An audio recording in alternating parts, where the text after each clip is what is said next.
wanna be down with the king. It's the Sports Kings. Sports Kings. Big Mike. He might fall off the wagon in the next 10 minutes. And Rob Calloway. It's about bringing talent. It's not about all the flash and glitz and glam. Not your average sports talk show. The Sports Kings. This is NFL legend, Work Done. This your boy D. Howard, a.k.a. Superman. I'm Jerome Bettis, the bus. It's Cam Newton. Holla at your boy already. This is Hank Aaron, and I'm down with the King. Tell a friend, Kings is back.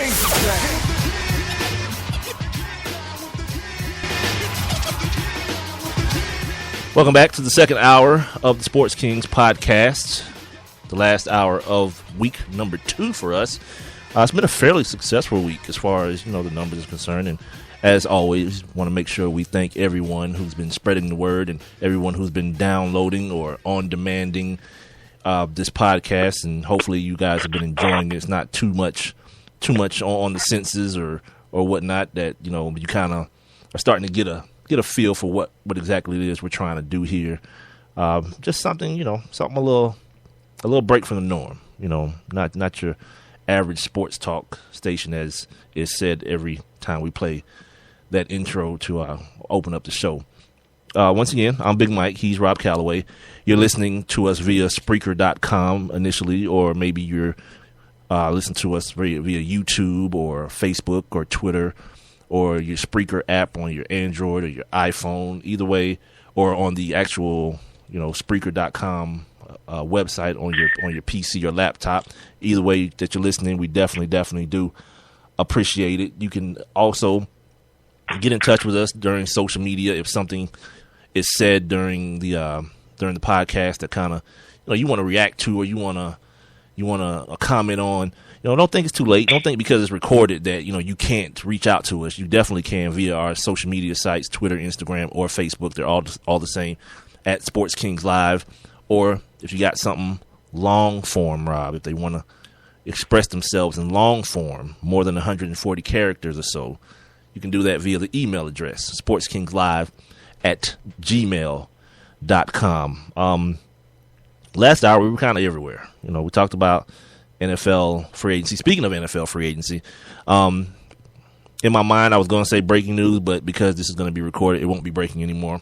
But just found out that Mike Wallace, after signing that huge deal with the Miami Dolphins 2 years ago, is now a Minnesota Viking. So presumably now Teddy Bridgewater has a more legitimate wide receiver threat.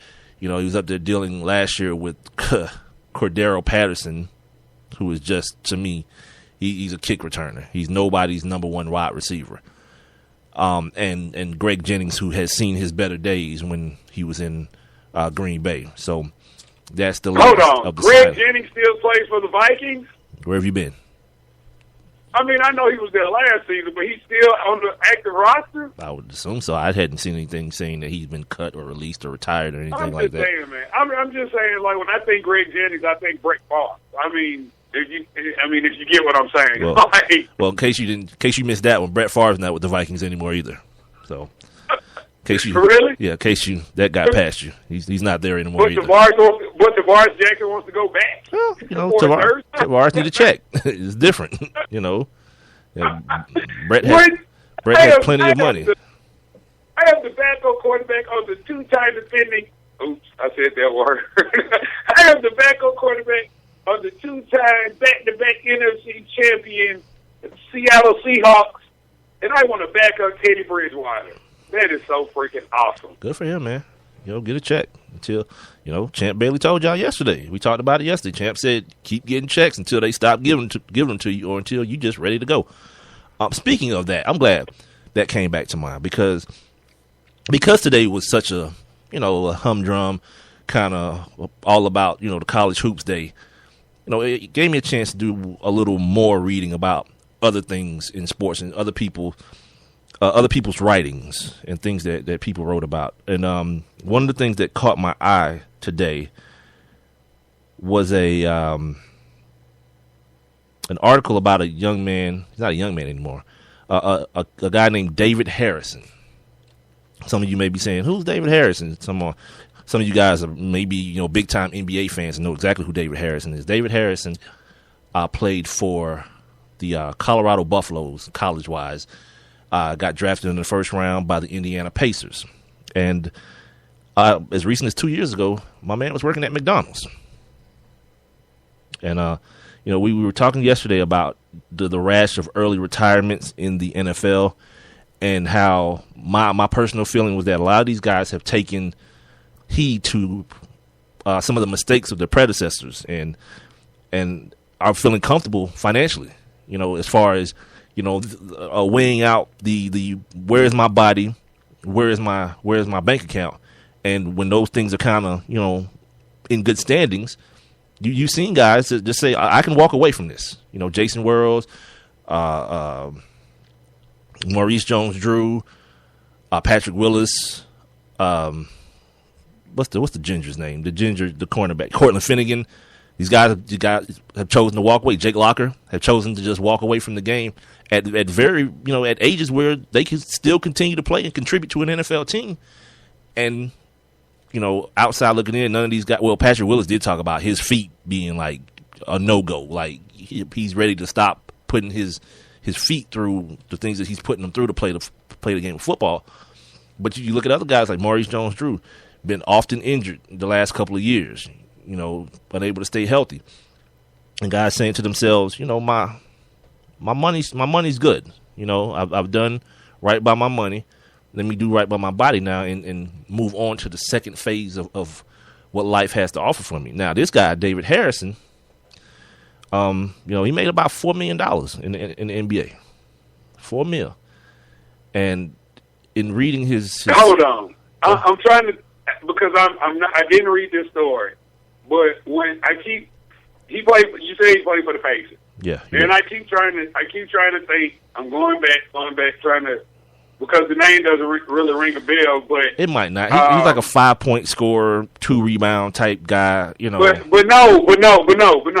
But for some reason, I want to say that he was one of those dudes that was fighting with Ron Artest. He was. In the Malice at the Palace. And he was. And I'm going to get to that here in a second. So he was on. So he was on that thing. Okay. Yeah. All right. There's some funniness. There's some humor to be brought to this little story. Other than the fact that my man was working at McDonald's. And part of the thing, when you hear his story, the amount of responsibility that he feels and felt. He talks about having a big family. He's a guy who has a couple of kids, so he's paying child support. But he also talked about having a big family and feeling responsible for his entire family. And to me, that's where kind of things go wrong. You know what I mean? Because you can't be. Like you as one person doing what you do for a living can't be. You're not Kevin Garnett. You're not making. You don't have $100 million contracts. You're a bottom rung dude who's gone over to Japan or China to play basketball, and now you've been forced to swallow your pride and take a gig at McDonald's. And I know that's not getting you by. If you're a dude that, feeling like you got to take care of your family, you're not just like, let's say, wifey and the kids. He's talking about his family. And I always go back to that that kind of town hall meeting thing they had down here in Atlanta, where Calipari was here, and Mike Wilbon was here, Spike Lee was here, a bunch of people. They were talking about the media and its role within. Is where I developed the whole narrative, or the saying that the authors of the stories don't look like the characters within them. I think Mike Wilbon said that, and that rang so true to me when he said it. It's something that I'm always. It's a thing that I'm always championing. Like every time that I open a microphone, I try to make sure that my perspective is not skewed because of the color of my skin or because of my background, but I try to make sure I can bring. If the proper perspective, if I don't feel like the proper perspective is being brought, that I can do it in an articulate way, in a way that's thoughtful enough for people to digest it and understand that it's not just me. I'm this black guy sticking up for other black guys, because guess what? When black guys do stupid stuff, or when like Trent Richardson can't play football, I'm not going to, whatever. He can't play football anymore. He's bad at it. And I'm going to say that. So moving right along, Calipari was on that panel as well. And the one thing that he said, like, people always want to rag on Cal because, this guy, one and done, he's cheating, he's a cheater, he cheated at UMass and all this kind of craziness. All right, whatever, fine. But the one thing, after he goes into these kids' homes as high schoolers and tells his parents that you send your kid to my school, in my program, it's going to change the lives of everyone in this house. Right. I remember him saying that. And then on the back end of that, this is the important part. When his guys get drafted, the first thing he tells them to do is take their first $1 million, put it into an account that's getting 10%. So if anything goes awry, at the very end of the day, every year you get $100,000. Anybody can live off that. Right. Every year you get $100,000 just based on the fact that you put this money, or you just put it away. You hid it from yourself, like it don't even exist. So if anything were to go awry, you got $100,000 coming to you, keeping you afloat every year. So for all the, Coach Cal, he's a cheater. Oh, one and done. He's manipulating the system. Whatever. To me, he's really the only one being truthful. He ain't going up in he's not going up in there preaching to nobody, no education, and your son's gonna be an engineer. No, he's gonna come here, and by next May, he's going to be walking across the stage with a Charlotte Hornets hat on or something. Period. Yeah, say damn the collegiate stage. He's going to be walking across the NFL stage getting a check. We're going to keep it real. And if that's his biggest fault, by all means, whatever. You know what I mean? Because this is not a dude that's going, like, he's not going and recruiting 2-star dudes. Like, 2-star dudes got to worry about getting their education. Let's keep it real. These 5-star dudes, they know what time it is. Willie Cauley-Stein knows what time it is. I'm going to be here for a few months, coach, and then guess what? Yeah, we're going to be in New York at the draft, getting it up. I just felt like this was such an interesting story. And the other thought that came to my mind was that it's kind of like one of these like propaganda type things where it's like, see what happens? See what happens to these kids? Nah, I don't. That dude made $4 million. Had he gotten 5 degrees, he wasn't going to get a job that paid him $4 million. Mm-hmm. He just blew his money. So basically, he made about $1 million a year. He played for 4 years, so he made about $1 million a year. Plus whatever. This is just NBA money. So plus whatever he made in China. Right. So I mean, he just didn't handle the money well. That has nothing to do with. And second of all, because I went and checked, I made sure I went and checked.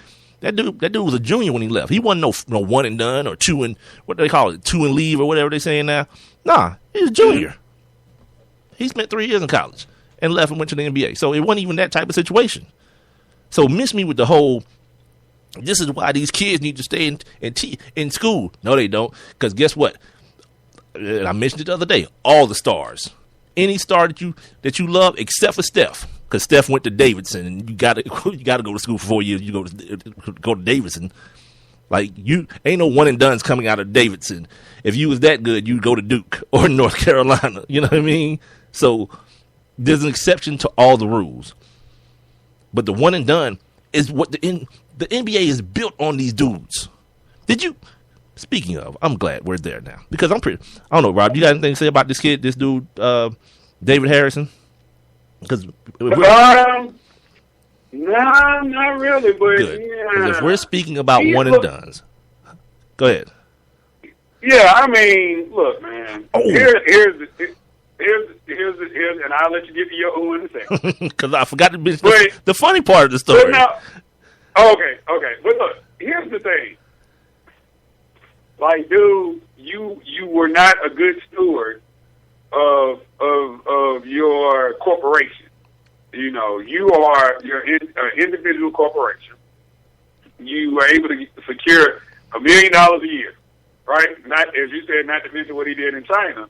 Mm-hmm. So it's kind of one of those things where you got to look back at yourself and be like, what did I blow my money on? What did I didn't set anything aside for a rainy day. I think about a guy like Allen Iverson, who people always talk about is flat broke, but me and you both know that, Allen Iverson, his homeboy had him put, like $32 million